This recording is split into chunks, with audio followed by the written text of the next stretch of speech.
Hi there, my name is Erin Naylor and I am an occupational therapist. And today I made a video to go over a visual motor handwriting program. We'll be using it for your teletherapy services, your Zoom services. So let's get to it and let me show you my supplies.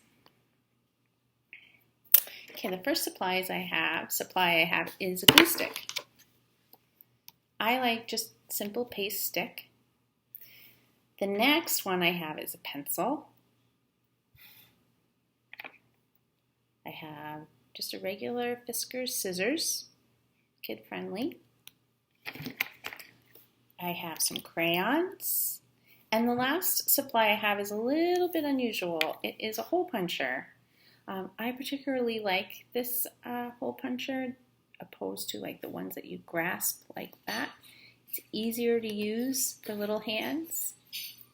I like to use hole punchers because they are such a novel tool. It's great for motor planning and visual motor integration skills. It also has a great way of capturing students' attention and really pulling them into the activity. All right, let's get started. So today, hopefully you received your packet in email, and the letter we're going to be practicing is F. F is a great letter to start with because it's pretty simple. It's just 3 strokes, a downward, and then 2 small strokes. The other section of your worksheet will have cutting, hole punching, coloring, tracing, and then we're going to be practicing writing. The reason this worksheet has multiple tasks is one thing I have found for my younger students is that they need to practice independent work skills.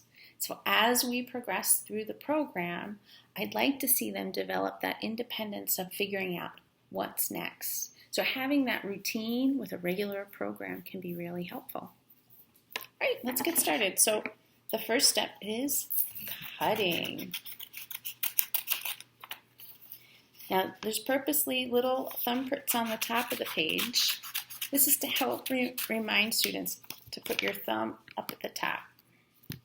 I'm just going to adjust this just a little bit. Then we're going to trim each piece. Just a nice smooth cut across the paper.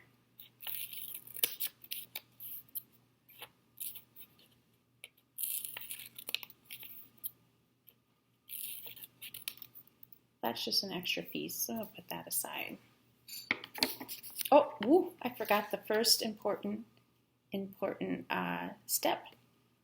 First step always is to put your name on the paper. This is most important, so stop what you're doing. First step is to put your name. This is so important. It's a skill that I want our children to develop automatically. I have middle school students that forget to do that, so that's really important.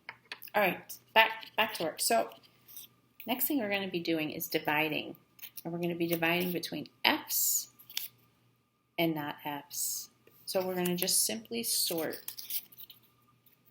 Oh, there's an F. Another one. Oh. And this. All right, we're going to put these F's aside. And then another little bonus activity would be just crumbling these up, putting them aside. All right. So now we're ready for the hole puncher. So this activity I chose for it because it does some ocular scanning. It's also great for grading where you think the puncher is going to punch through. And I have found for the most part it really does engage that eye-hand coordination skill where the eyes have to visually gaze down at the paper. So hard for a lot of our young learners. I'm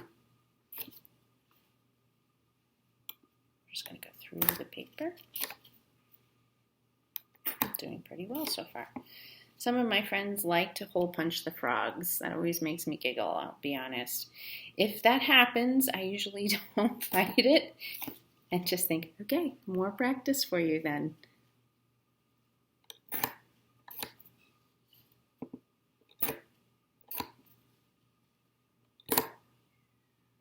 All right.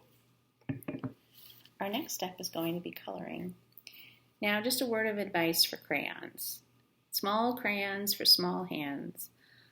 I'm not sure where it originated, where we started using really big crayons for our young children.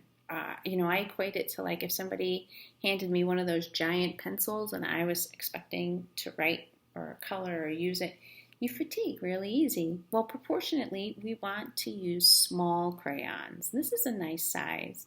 I particularly like Handwriting Without Tears flip crayons because it adds sort of an added dimension to therapy where I can request the child to color alternating colors.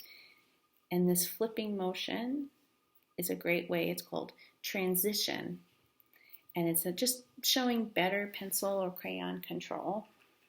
But for today, we're just going to work on coloring here. So if you have a small regular Crayola crayon, that can work.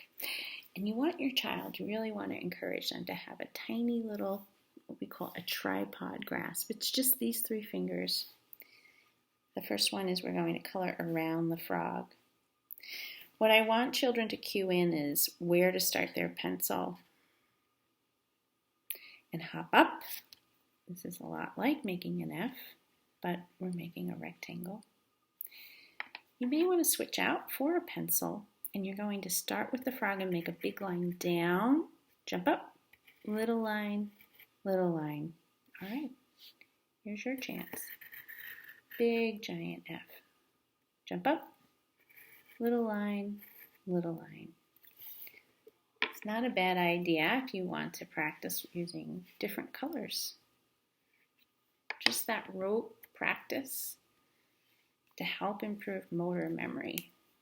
I'm going to use every color or every crayon I have here.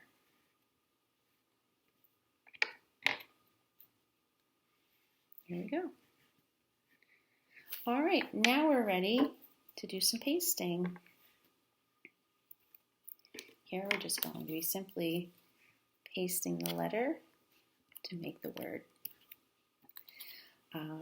A lot of our primary grades, even to include kindergarten, but all the way up until 2nd even, teachers do require children to cut and paste. It's a great, we call it a media for learning. All right. Now we just have some words. Taking care of your supplies is also important. So when I have students in occupational therapy, I help them remember to take their tools, such as a glue stick, put the cap back on, and then put it out of their way. Keep track of it. Keep their work area organized, right? Now we're going to be doing some near copying. Now, if your child is younger, if you're, say, working with a preschooler, this might be hard, and they might just work on making the letter F. If your child is kindergarten or above, you certainly would want them to copy the word.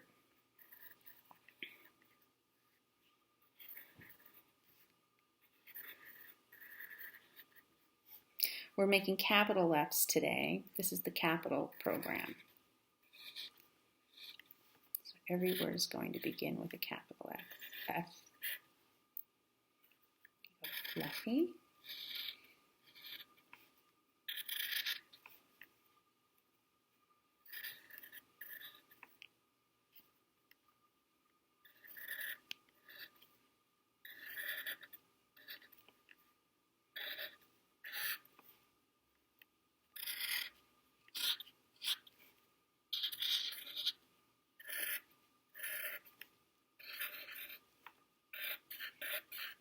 And there you have it.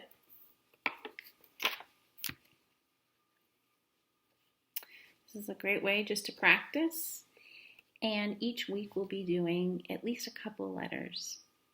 All right. Enjoy the rest of the session.